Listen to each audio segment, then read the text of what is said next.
Saya benar-benar merasa mendapat perkuatan hari ini dan hari-hari. Tiap saat saya turun melihat rakyat di mana-mana, dan saya kemana-mana saya merasakan rakyat itu menangkap. Rakyat Indonesia sudah tidak bisa dibohongi lagi.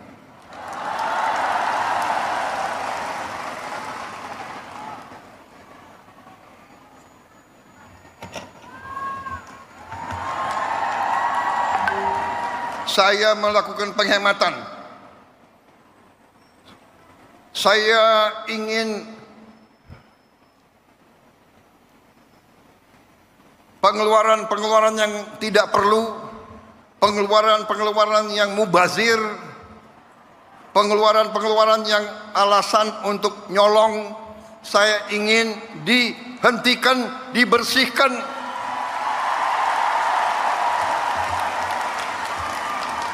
Ada yang melawan saya. Ada. Dalam birokrasi merasa sudah kebal hukum, merasa sudah menjadi raja kecil.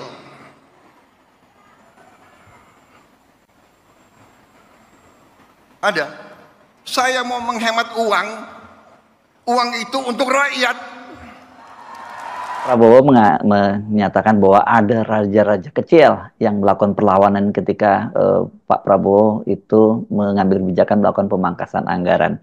Ini pasti yang dimaksud itu adalah kepala-kepala daerah lah ya, terutama ya. Kalau di kementerian dan lembaga saya kira mereka langsung nurut pada Pak Prabowo, karena bagaimanapun mereka pembantunya Pak Prabowo. Tapi kalau para bupati dan wali kota ini kan mereka sendiri juga punya tanggung jawab atau semacam ada pertanggungjawaban juga kepada para pemilihnya ketika mereka melakukan kampanye dulu. Akhirnya sesuatu yang tadinya disebut strategi sekarang dia jadi kontroversi itu, yaitu soal pemotongan anggaran. Kan kita mengerti bahwa keinginan untuk penghematan itu didasarkan pada upaya Presiden Prabowo untuk mengalihkan APBN ke fokus pada hal-hal yang dia janjikan waktu kampanye. Itu masuk akal tuh. Dan terutama kita lihat ada semacam sensasi populistik di dalam program Pak Presiden, yaitu memuliakan masa depan anak-anak dengan menyediakan makan siang bergizi gratis untuk mensuplai energi dan nutrisi pada mereka yang akan disebut sebagai bonus demografi. Tetapi sekali lagi orang mulai melihat akibat-akibatnya. Ya tentu udah banyak dibahas bahwa penghematan itu pasti tidak akan menggerakkan ekonomi karena state spending. Negara tidak mengeluarkan uang sehingga daya beli tidak tumbuh tuh.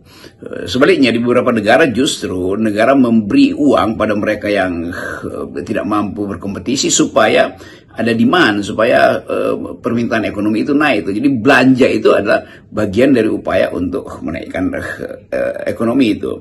Nah di kita kontroversi itu mulai terjadi terutama karena teriakan dari sektor masyarakat UMKM atau jaringan usaha yang biasanya dapat orderan negara tuh. Nah, kalau negara menghentikan orderannya, itu artinya yang dibawa itu kelepek-kelepek, jaringan transportasi, jaringan pariwisata, hotel, macam-macam lah.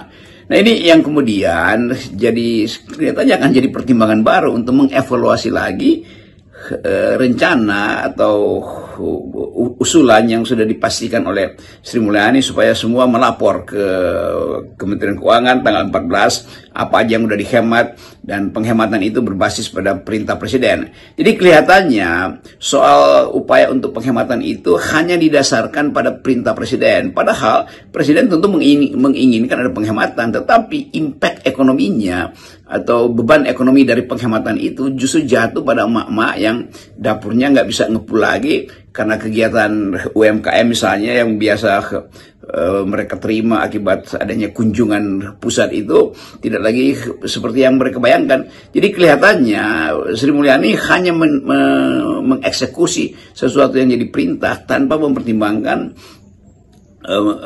efek multiplier efek yang negatif dari proposal atau dari rencana itu.